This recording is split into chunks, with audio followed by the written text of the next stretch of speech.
Cara korang main benda ni salah. Selalu korang main benda ni, mesti korang teka kan mana yang jatuh.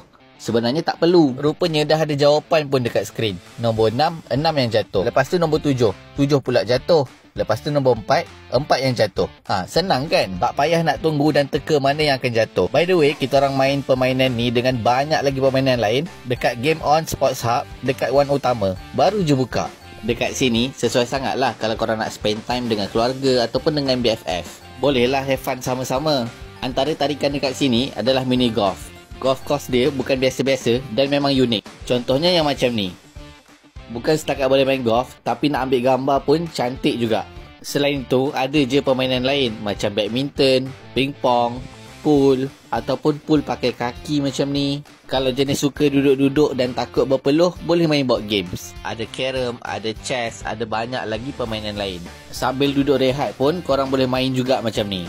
Dekat sini, diorang sediakan PS5. Bolehlah korang main game kesukaan korang. Akhir sekali dekat Kung Fu District, sini pun ada banyak permainan. Semuanya tak serius, korang boleh gelak-gelak dengan kawan korang. So untuk masuk dekat sini, tiket dia tak mahal pun. Harga dia macam ni. So apa lagi? Tag lah dan ajak kawan korang main sama-sama.